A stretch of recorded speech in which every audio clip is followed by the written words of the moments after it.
Kwa kawaida, siku moja ina masaa 24, lakini masaa 24 yamegawanyika katika pande mbili. Upande wa kwanza ni kuanzia saa 1 asubuhi mpaka saa 12 jioni, na upande wa pili ni kuanzia saa 12 jioni mpaka saa 12 asubuhi. Mgawanyiko wa masaa 12 katika masaa 24 huwa unagawanya pia utawala katika uso wa dunia.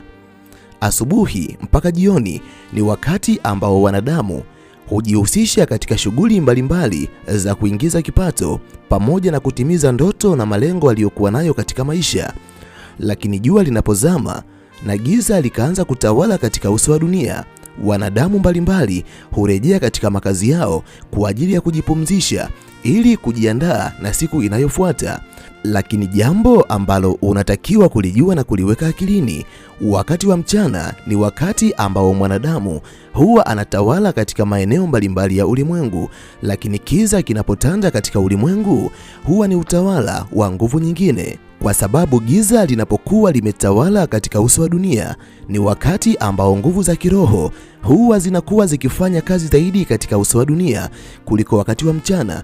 Basi hata viumbe mbalimbali wa kiroho huwa wanakuja katika ulimwengu ambao tunaishi mimi na wewe kwa kutumia milango mbalimbali ya kiroho, yani spiritual portal, kwani wakati wa usiku milango mingi ya kiroho huwa inakuwa imefunguka, hasa usiku wa manane mpaka saa 10 alfajiri, kwa sababu wakati wa usiku kuna wageni mbalimbali wa kiroho ambao huzuru ulimwengu ambao tunaishi mimi na wewe. Unapokuwa umelala, wapo viumbe mbalimbali ambao huwa wanakutazama, na leo nitakwenda kukwambia viumbe 5 ambao huwa wanakuwa wanakutazama pindi unapokuwa umelala.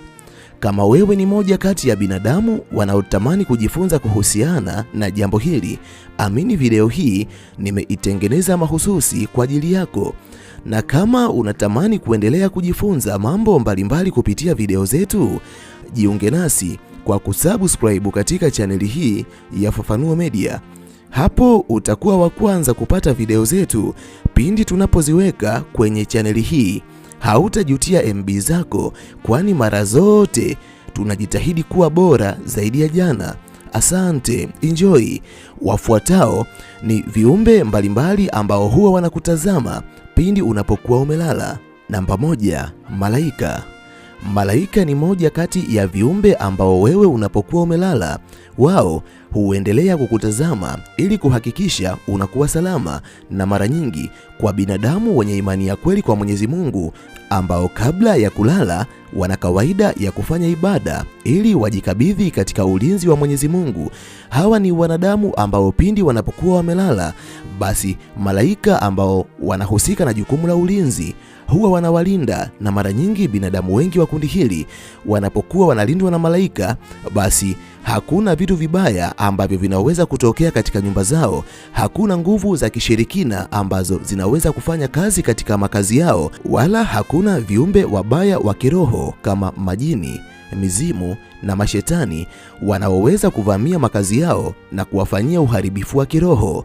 Kama nawe ni moja kati ya wanadamu ambao wanatamani kulindwa na malaika pindi wanapokuwa wamelala, hakikisha kabla ya kulala unafanya ibada, kwani utakapofanya ibada na kujikabidhi katika mikono ya Mwenyezi Mungu, haijalishi wewe ni mwanadamu wa imani gani, basi Mwenyezi Mungu atawaleta malaika katika nyumba yako, na malaika watakutazama pindi utakapokuwa umelala. Hata ndoto mbaya ambazo ulikuwa nazo hazitakuwepo tena. Namba 2, viumbe wasiojulikana.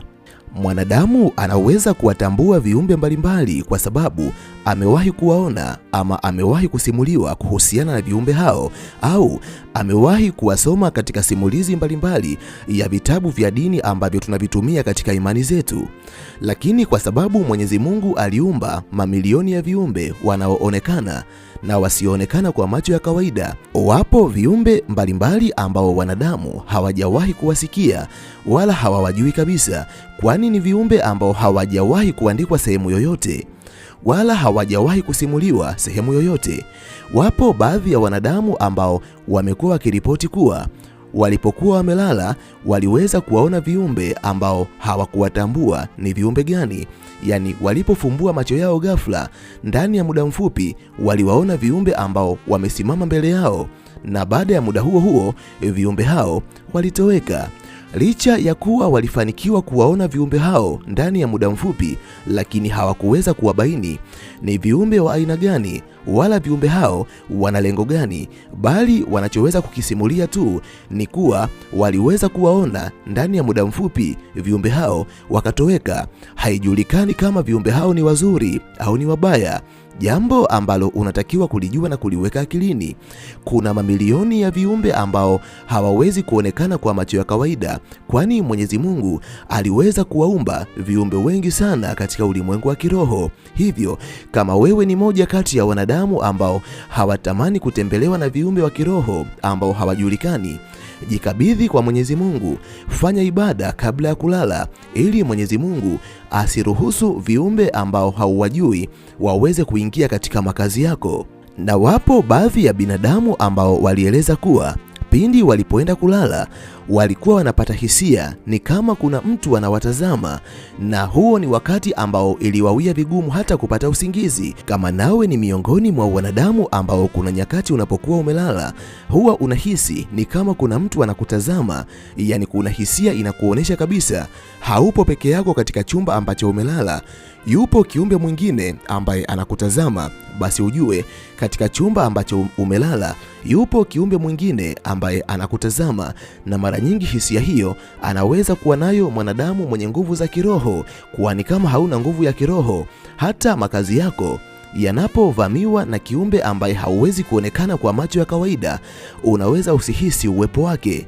Namba 3, jinamizi. Jinamizi ni moja kati ya viumbe wa kiroho ambao wamekuwa wakiripotiwa na binadamu mbalimbali kutoka kona mbalimbali za huu ulimwengu. Binadamu wengi ambao wamekuwa wakiripoti kutembelewa na jinamizi wamekuwa wakieleza hali ambayo wamekuwa wakipitia. Wengi wameeleza kuwa pindi jinamizi alipoingia katika vyumba ambavyo wamelala na kuanza kuwatazama, walipofumbua macho yao na kuwaona viumbe hao, mili yao ilikuwa ni kama imeparalaizi. Hata walipojaribu kutoa sauti, midomo yao iliweza kufunguka, lakini sauti zao hazikuweza kutoka. Walipojaribu kuhamisha mkono kutoka sehemu moja kwenda sehemu nyingine, hata mikono yao pia haikuweza kumove. Walipojaribu kujigeuza, hawakuweza kugeuka.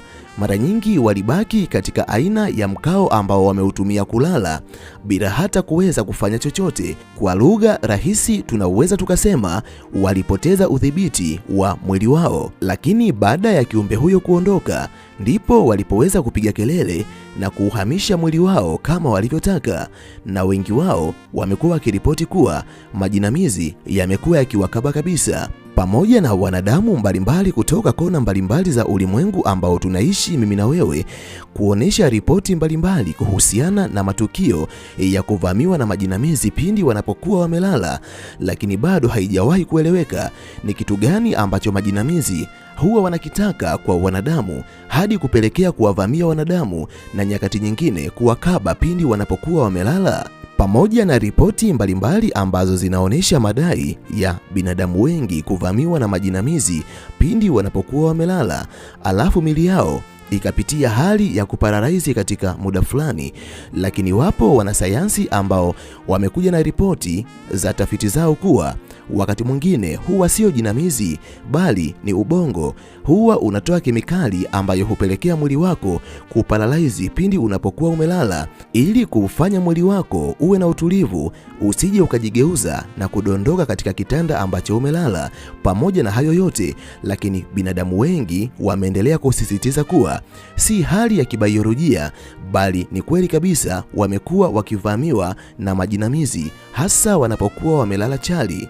Namba 4, roho za wafu. Zipo tafiti mbalimbali ambazo zimekuwa zikionyesha kuwa mwanadamu anapokufa ni mwili peke yake ndiyo huwa unakufa, lakini roho au nafsi ya mwanadamu huwa inaendelea kuwa hai.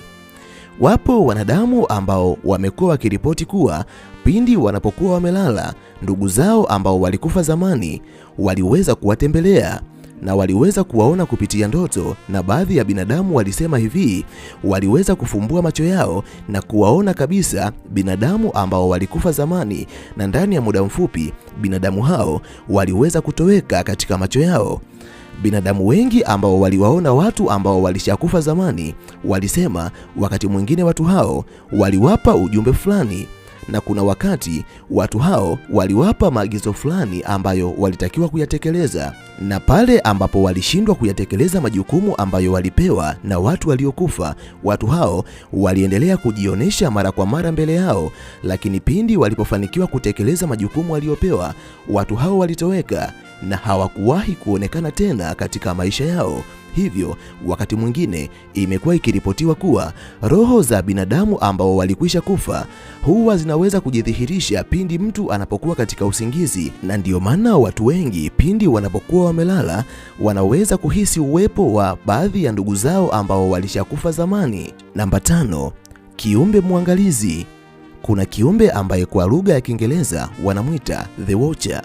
Huyu ni kiumbe ambaye mamilioni ya wanadamu wamekuwa wakimripoti kuwa huwa anawatazama pindi wanapokuwa wamelala. Mara nyingi dhamira yake huwa haipo wazi, hafanyi chochote, haieleweki kama ni kiumbe mzuri au ni kiumbe mbaya, bali ana kawaida ya kumtazama mwanadamu pindi mwanadamu anapokuwa amelala. Wapo viumbe wengi, lakini mimi kwa leo naomba tuishie hapa. Ninaamini kuna kitu kikubwa ambacho umejifunza kupitia video hii. Tukutane katika video ijayo. Asante, bye. Niwatakie wakati mwema.